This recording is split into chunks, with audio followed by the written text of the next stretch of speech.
Hi, I'm Chef Tim Belanger, and today we are going to be cooking up a rack lamb. This is an Ontario rack that I've already cleaned, and if you actually look at my channel, you'll see the process of cleaning this rack. I have done the bones, I Frenched them, it's the terminology that we call, by cleaning the meat out in between the bones and have them nice and clean.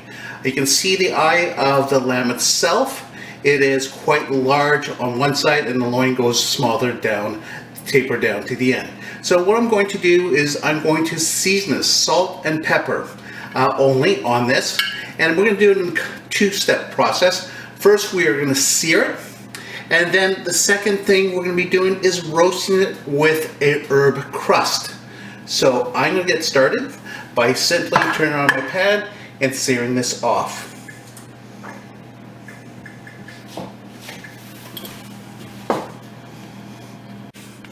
I have generously seasoned my loin itself, salt and pepper on both sides, and I just want to test the pan, see how hot it is. Nope, it's not searing, so I do not want to put this on unless it's really hot. So I'm going to turn this up really hot, and it's on high now. So I'm going to test it out again in just a second, but meanwhile I do have all the trim that I have here was either from the top fat that we had, the fat, and there was some meat still left on. There was a couple of areas that I cleaned out, especially where the fingerling meat is, right in between the bones itself. I've actually cleaned that up also. And I'm going to, after I sear this off, I'm going to put this back in the pan. I'm going to sear that up also, get it nice and colorful, and then I'm going to put it in the oven with the mirepoix, and just to get a little bit of rendering of the fat. So I want to get that fat going so I can take that fat out, and then I'm going to make a nice little sauce out of that. I'm going to try the pan again. You hear that? You hear that sear? So the sear is telling me that the pan is hot. And the reason why we want to do this with the rack of lamb is that we want to sear in the moisture. And if we don't do this and we just put this in the oven, what happens is the moisture will run out of it and we'll have a dry rack of lamb. And we do not want that. We want a rack of lamb that has a lot of moisture, it's nice and medium rare, and we are going to now take this and then do the bottom here. You can hear, and again, I'm using my fingers because I'm a trained professional, so don't try this at home. If you need to get a pair of tongs that you can use to do this, okay? And simply roll it on. Some people like to put oil in there, but you really don't have to. This is a non-stick pan. Again, I just want to sear that off. I keep on going until I completely go around, and I'm not cooking this, I'm just searing it. And then after that I'm going to roast it, but I'm going to put that with a herb crust on top of it to give it a little bit more flavor. So we can see that it's seared. Again, I put it on a clean plate because I am not going to put it on a plate that is already blood or raw product on there. Okay, so now I do have this. I'm going to put this in. This is from the blade itself, the shoulder blade, that I'm going to put that in. So what I want to do is I want to get some color happening on my meat because the color is important. Two things what it's going to do is it's going to give my color to my sauce, but also caramelization is going to work really well with some sweetness. You can see now I'm starting to get color on my meat. I could do this in the oven, but this is going to speed up the process a lot faster if I do it now, okay? I am still going to put it in the oven, but I want to get some caramelization and color on that. So now I have my mirepoix. Remember, if you look at the plate, I look at it and that's 100% of vegetables. 50 is onion, 25 is celery, and 25 is carrot to make up 100. That is my flavoring agent that's going in there.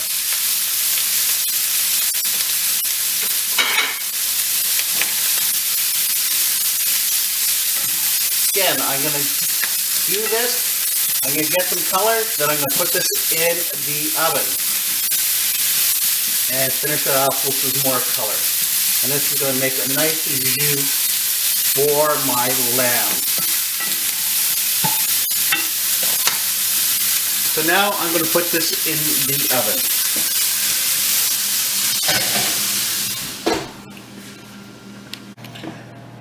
Now that we have our meat in the oven, as far as our trim, let's get clear with that. It was our trim that went into the oven. And now I'm going to make a herb crust for this. I have some panko that I'm going to use today. I'm also going to use some fleur de sel. So I'm just going to put it roughly around a teaspoon of fleur de sel in there. I'm also going to take my pepper and I'm just going to add a little bit more. Now, with this recipe itself, it all varies on which fresh herbs you have. Today, I'm going to use some thyme, a little bit of tarragon because I was using that tarragon for a recipe this past week, and some fresh basil that I'm going to be using for later on. So I'm going to take that and I'm going to coarsely chop that up, and I'm going to put this in here. Also, I am going to put garlic. So I have Ontario garlic here that I chopped up nice and fine, and that's going to go in there. So roughly around, oh, let's be generous, 2 teaspoons. Also with this recipe, out of my microwave, I need another 10 seconds on that. I am going to put some butter, and that's going to help bind everything. Now, with this, I do have a little bit of butter to bind all that together, and I'm going to maybe use a little bit of olive oil also on there. Now with the Dijon mustard today, what I'm going to do is I'm going to brush the Dijon mustard on my rack of lamb.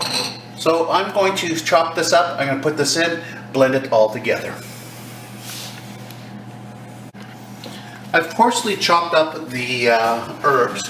So again, I had flat parsley, I had some tarragon left over, had a little bit of basil, and thyme. You can put rosemary in here also, but again, I was just using some fresh herbs that I had at my disposal here in the kitchen. So you can change that up if you want. Remember, when I did this, I did take the stems off the herbs, so that way there we don't have little toothpicks in there. So I'm going to mix this up so it becomes somewhat of a paste. So by looking at this coming together, but it's still not there yet. There's not enough moisture to adhere to our product. So what I'm going to do is, now, I mentioned before, I'm going to now add a little bit of our olive oil to that.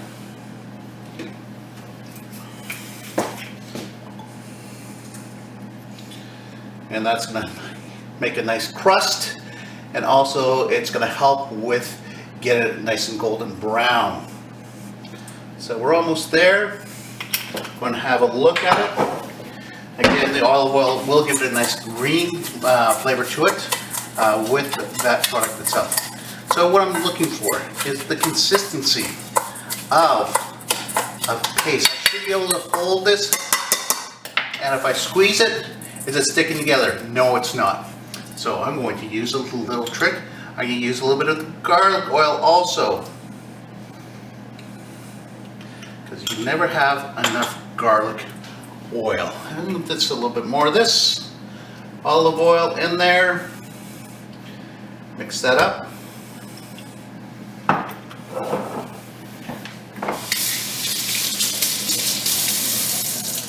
And I'm going to mix this up again. Okay, so that is coming along well together. And I'm going to try this again.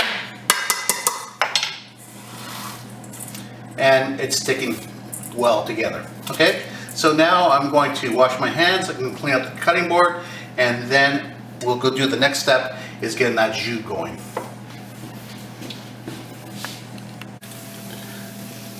I've taken the meat and the mirepoix out of the oven. You can see there's caramelization. It's rendered down. There's a little bit of fat there also. I don't want that fat, so what I'm going to do is I'm going to put that into a bowl. I'm going to take that out, so that way there I can get most of that fat off.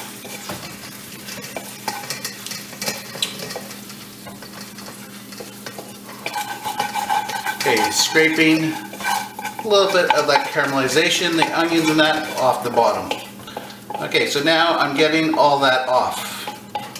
Okay, so again, you can see the fat is dripping to the bottom, and I have the pan itself here. So what I'm going to do now with the bottom of the pan, I'm going to turn on my stove, and I'm going to bring that up. And I'm going to use a little bit of red wine to deglaze the pan. So I want to get all of those caramelization bits and pieces. It's also going to help with making our stock itself. Okay, check and see how hot it is. Okay.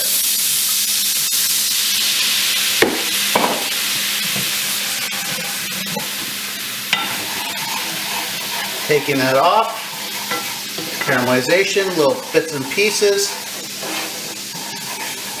To help with the color, you can see that, and you can see this is like jelly. Okay, so I'm going to use this to help with my sauce. Okay, I'm just going to melt this down. Again, this is a good stock. You can tell by the jelly itself that is going to put this in here. I'm just going to basically take this, soften it up so it melts, and then I'm going to now put this together in a saucepan, a small one. You can see the fat that has come away. Again, I don't want that in my sauce, so I'm simply taking that away.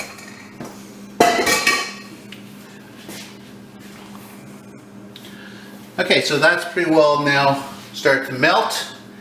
And remember, this pan is still hot, so you do not want to pick this up barehanded. If you do, you're not going to be happy. Okay, this is going on the burner.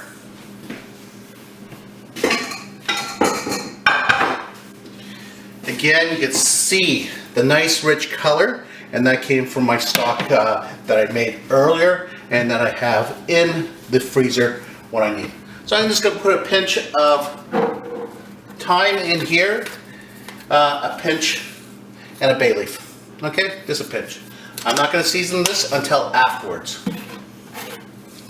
I'm just extracting the little flavors of the lamb that I have in the meat there. And again, it will get a little bit more oil on top that I'll need to strain itself later on. So I'm going to put this on, I'm going to let it reduce, and I'm going to have a nice, wonderful product to finish off with as far as the jus for my product. Okay, now that I've taken the rack lamb that has been seared and it has been in the fridge to cool down a bit, I'm going to put a little bit of Dijon mustard on my lamb itself, so that way there I have something that's going to hold the crust of my product on, and plus it's going to add a little bit more flavor. So again, I'm just going to coat that all the way around on my lamb itself, on the bottom here, so that way there we have something to stick the product on. Okay, so again, right across, nicely done. I'm going to use my herb crust, put this on, across here first, a little bit more, a little bit more down here. So now I'm going to take this and I'm going to pat it in to my product. Okay, so again, I'm going to grab a little bit more on the side and a little bit underneath, so that way there I have some crust completely around my product.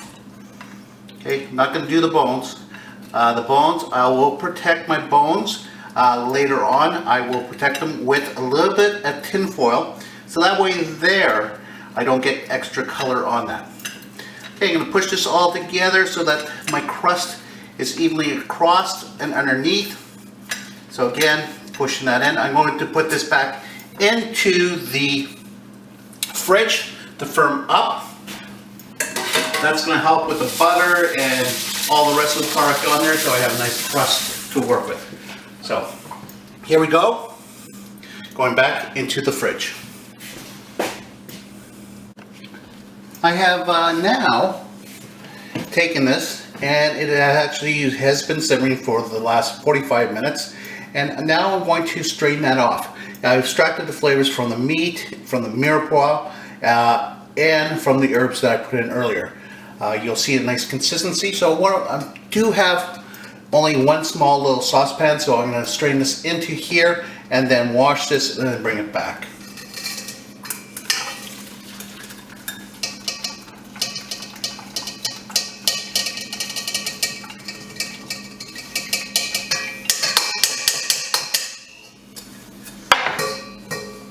Okay, so I am going to wash that saucepan and then come back.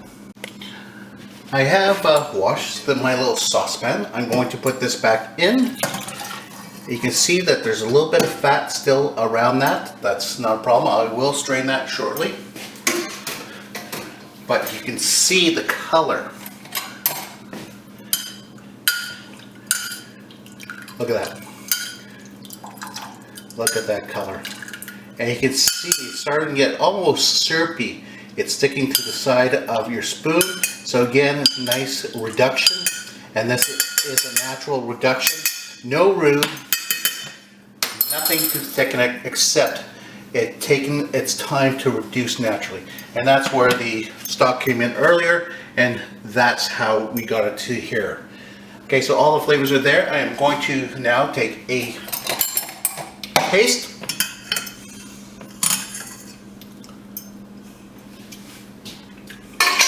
Nice. A good lamb flavor profile on that. Seasoning wise, I won't put it at any seasoning at this current time. I will wait. Again, nicely done, not bitter. Color wise, perfect. And again, consistency is getting down to where I need it. I just set up for my next shot here today. I do have my rack that I had in the fridge just setting up nicely for me. I do have my plate for my plate presentation, salt and pepper. I do have a carving knife. I have tongs, so that way there I can slice this up, take it out. Also, I have a thermometer. I don't need one, but I always encourage people that don't cook for a profession that they have one, because then that way there you can get the internal temperature of your product. And today we want this internal temperature roughly around 135 to 138. I like the lamb itself a little bit more on the rare side. Other people like it more medium rare. So you want to bring it up to 142. So what I like to do also is that I have my pan that I'm going to put this in, and I'm going to put it in the oven. The other thing is I do have a resting tray here, so that way there when we do have our product out of the oven, we're going to rest it on this, and then we have a carryover heat. So again, when you take it out of the oven, it's still going to cook internally, so you got to watch that. So, and then when it sits here, all that blood is going to go back into the muscle itself, and you don't have pooling of blood on your plate or on your cutting board when you cut it. My sauce is going nicely. Okay, nice little color. It's reducing a little bit, probably went down around 3% of its total volume before. And now I'm going to put this in the oven. I'm going to roast it off, and it depends on your temperature of the oven. I do have the convection oven happening here. It is going to be 350. The heat's going to come from the top, and then that's going to help with the crustation of that. Again, the pan itself will create some heat coming from the bottom. The only thing left I need to do is I need to cover off my bones. So simply I'm going to take my tin foil here, I'm going to flip it over until I have covered off my bones, and then I'm just going to flip this over on this side to keep that in place, and then again on this side to keep that in place. I'm going to now take my product and I'm going to lift this up and put it on the pan itself. Okay, I'm going to put a little bit more of the crust here that came off the bottom, so I want to add a little bit on top. So I have crust completely around. Take away my plate, and you can see, just going to sprinkle that on. You can see the crust on there completely around my product. It's in place. I'm going to put this in the oven. I'm going to check it in roughly 15 minutes.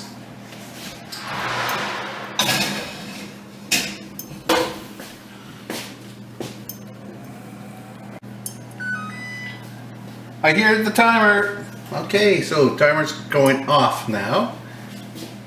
I'm going to check on the product. Wow, look at that. Look at that. So I'm going to turn this on. And I'm going to probe this right about in here.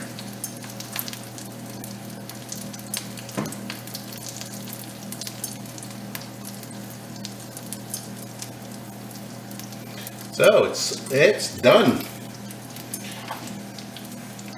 Okay, so that is done. I'm going to now take this and put this on the rack itself. Ooh, I'm not going to waste that little bits. Okay, very important, very tasty. Hot pan going in the sink.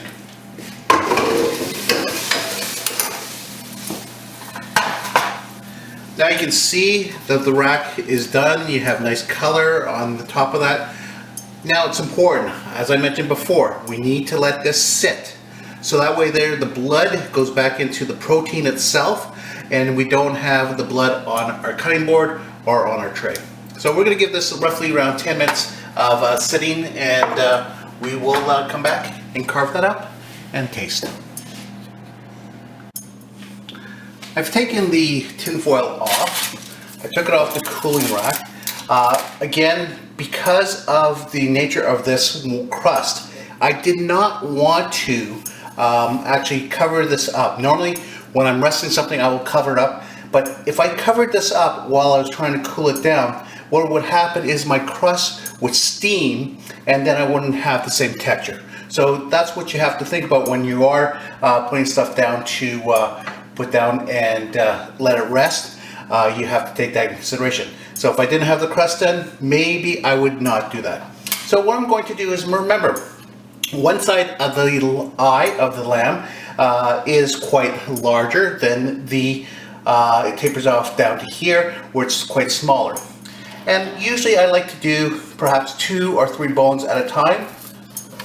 So I'm just going to cut through this.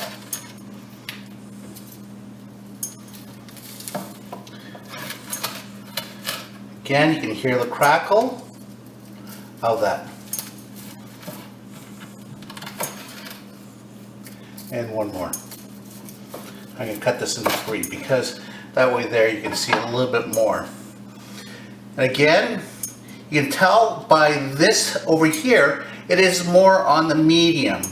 And then once you get over to the bigger eye, you can see it's more of the medium rare.